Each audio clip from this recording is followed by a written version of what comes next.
Hey everybody, Aaron here. Welcome back to another anime review. Today we look at the second episode of Occultic 9. Now, the one thing that was good about this episode is that compared to the, I want to say, travesty of the first episode, and, I know a lot of people were very adamant on saying, oh, if you didn't understand what was going on, you just weren't paying attention or this. Listen, I consider myself one of those people that I love anything that's sci-fi related or cultic concepts in anime because it's just a cool concept in general. It's a cool genre to mess with, and I usually typically do pay close attention to when stories are trying to present a lot of information towards the viewer. The thing is, though, is that Occultic Nine's first episode was a hodgepodge of just throwing random imagery out, and very fast text, trying to get a quick story thrown into a one episode concept. And as we do know, apparently the first episode actually takes a whole first light novel from the Occultic 9 series and throws it into one episode. So you're telling me that was thrown in a good way toward the viewer? Because I know some people were right away saying, oh, they're defending the first episode. Listen, just be honest. The first episode was a hodgepodge of mediocrity just because of how everything was thrown together and just kind of spewed at the faces of the people watching it. That's the best way I could put it, and the nicest way I could put it. But luckily, episode 2 looks like it decided, hey, you know what? Okay, we got the meat and potatoes out of the way for this. And by the way, I've said that twice today. I don't know why I've said that phrase twice today. I've said that in my March comes in like a lion review also, but I don't know. I guess that's on my mind. But it threw everything together this time in a more kind of digestible manner. And the thing at the end of the day is that at least this episode was a little bit more understandable. It's just still kind of seemingly going off a very fast train of thought, and I have issues with that. But I enjoyed this episode a lot more than I did the first episode, to be sure. Now, anyways, we learned more about Miyu here, who apparently is the fortune teller. We learned that she had a TV show that almost was, I guess more internet-based than anything else. We see all those kind of lines passing on screen. That's supposed to be like dialogue people are typing currently in a live chat.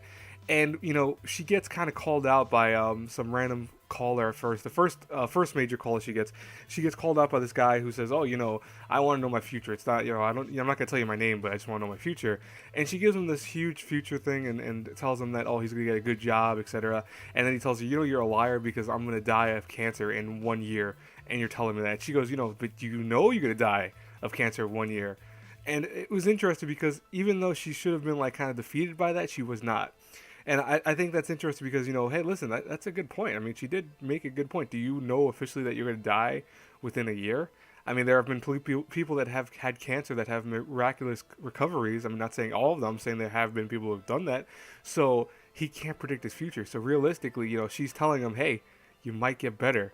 And, that's apparently according to her, and we're going to learn throughout the course of this episode, that she can't change destiny.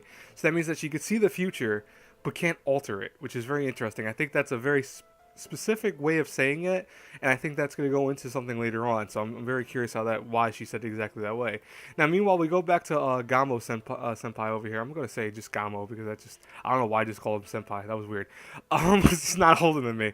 That's very strange. Why did I do that? I think it's because they say his name so often as Gamo senpai that it made me think of that first and foremost.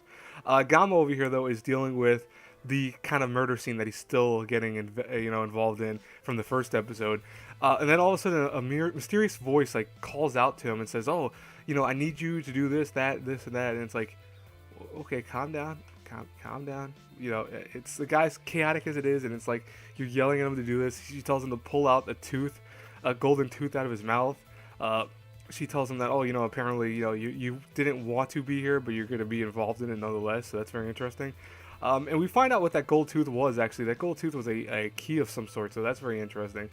And then we meet, I don't have the image for it, but we meet a detective of sorts who I'm going to show another time also, but I didn't have the image for it, a good image for it at the time. Actually, you know what? I take that back. Maybe I'll have an image here. If I don't, I apologize. It's going to be the tooth that you're going to see for like the next probably 25 seconds, 30 seconds, or maybe even more than that. But we have this detective who's, it's a young kid who's a detective who's talking about, the whole crime scene and what's going on.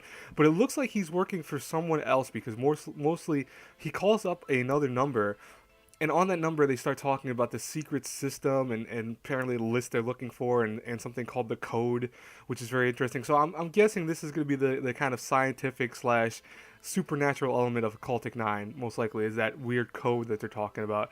And apparently, the guy who died, the scientist, or not scientist, but the professor who died, I think he's a professor, wrote down in his last like dying breath code in blood red. So that means, and then but then the detective, the young kid, actually was able to erase that because he was the first at the crime scene. So clearly he's working for someone else. That's very interesting. Then we go back to Nico and or Nia. Is it Nico or is it Nia? I don't know. It's one of the two.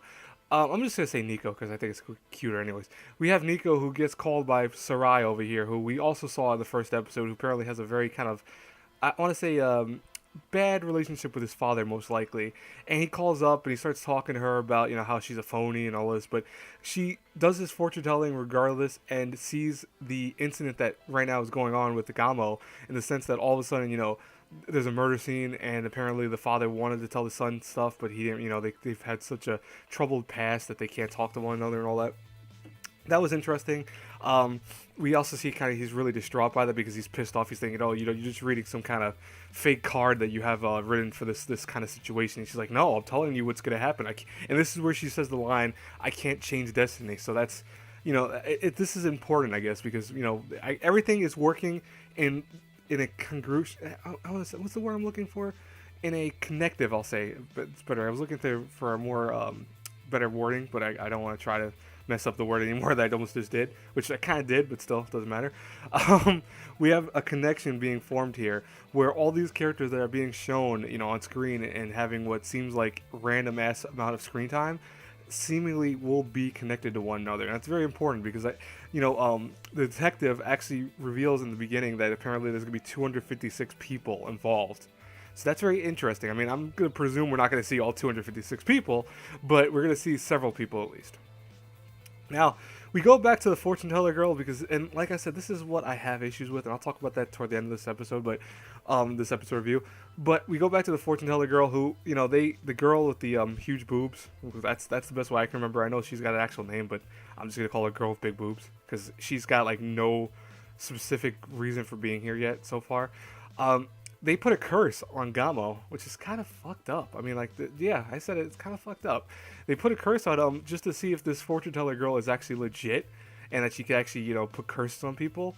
And so she, they put a curse on him at the highest amount of money, which is 66,600 yen, which, by the way, 3 numbers right there, 666. That's the whole concept they're going off of. Curse, get it? Dark concept. Ooh, but they go off of that, and I almost wonder if that actually is why Gamo is going through all the stuff they're going through, because they show that this is not all going at the same time, that this is taking place at different intervals of time. So maybe that's what's causing more issues with them. I mean, I don't know, but it's interesting. Because Gamo, is supposed to show up at the bar or whatever this restaurant is of some sort, and has not shown up there yet. So they're saying, oh, I wonder if that curse actually affected him. And she's, big boob girl's happy about it. She's like, oh, that means that the girl's legit. We don't have to worry about saying that she's a phony. But it's like, you just cursed him most likely. It's not good. Now, back with the detective, which I think is the actual important part too, is we learn about another character who apparently was this one girl who was really, really, really, really into her brother, who was talking about how, she wants to spend all this time with him and how much she loves him and stuff like that.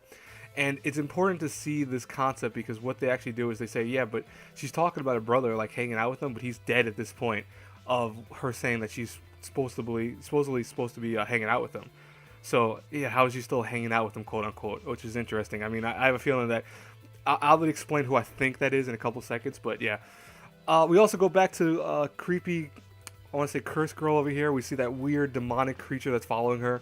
And, apparently that murder was not his fault. Like, she thought that maybe the murder in the beginning involving Gamo was his fault, but he claims it's not. But then he says, you're going to help me with something else, though, because I need something else taken care of. And if you don't, I will kill you. So, yeah, they're not friends. They're not allies, apparently. They're most likely just working together in some weird kind of have to work together situation. Now, we see Nico with one of her friends, and, I'm only going to stay on this image for a couple seconds, but this is important because she gets a weird kind of feeling at one point, and as she's walking past this other girl, which also has big boobs. I mean, like, honestly, Occultic 9, damn, with the boobs, like, what the hell? She walks past this girl, and I'm gonna say right now, that girl on the far right is most likely. I'm just saying it right now. I'm calling it is the sister that they talked about that had the weird relationship with their brother. I'm gonna say it's her right there. I'm just gonna be honest. That's what I think. But when Nico gets home, she gets a weird text message with a weird picture of a ghost-looking hand, and when she tries to call up her friend, all of a sudden gets nothing on the other line, and so thus, we kind of have a kind of dilemma here. We don't know if she's hurt. We don't know what's happening with her. So that's interesting. Overall, like I said before at the beginning, this was a better episode. By the way, this is a long review, but this is how I have to talk about this because there's so much stuff on screen, and I want to make sure people understand. I know what's going on. I am quite well aware of what's going on because I saw some people kind of bashing other reviewers for saying, "Oh, you don't know this going on." This and I want to explain. I do know what's going on. I'm fully aware of what's going on. The problem is that what's being explained to us is not anything more than speculations and concepts of what ifs. And I know Steins Gate is very similar in many ways because Steins Gate kind of goes off a what if concept and more so conjectures and thought processes that, could be of different world lines and stuff like that. We do have a line that's coming from one of the detectives in the beginning of the show saying about different worlds. So, that could be why this is congruent with, Steins Gate.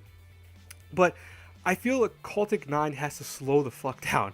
I'm cursing again because I have to really put that in emphasis. It needs to slow down. It really, really does. It's going at a mile a minute. And, that first episode, like I said, was a shitstorm of stuff happening on screen. And I know people claim that they know what's going on. I highly doubt you know what the hell is going on. Most likely, you don't know what's going on. I don't know what's going on fully in the first episode. And the thing is it took me until this episode to understand and kind of piece together everything that's going on. Now I understand the whole gist of the characters. I understand what they're trying to get at, but still, no one is going to get the full grasp of the story until, it's further explained. I mean, there's 23 episodes from what I see. Not 23 episodes. I'm sorry, that's I'm thinking of something else. I think there's only going to be 12 to 13 episodes of this show, maybe more. I don't know off the top of my head, but I have to wonder how they're going to do that. They're going to have to slow down and have to kind of devolve into this understanding system of kind of explaining more of these characters, because having them on screen at random times and thrown out there is not a good way of doing this. I'll be honest with you. But I want to hear your thoughts below in the comments below. Do you agree with me? Do you disagree? Hey, listen, like I said, as long as you respect one another and my opinions, and you're okay with agreeing or disagreeing with me, that's fine. I have no issue with that. You put in the comments below. What do you think of the episode? What do you think of the series so far? We're only 2 episodes in, so we can't really make a lot of points about it, but you could talk about it to a certain degree. If you agree with me, put in the comments. If you disagree, also put in the comments. If you like the video, share the video. If you like my channel, hey, subscribe to my channel. The whole nine, all that stuff, blah, blah. I will talk to you later. Have a blessed night, folks. Bye-bye.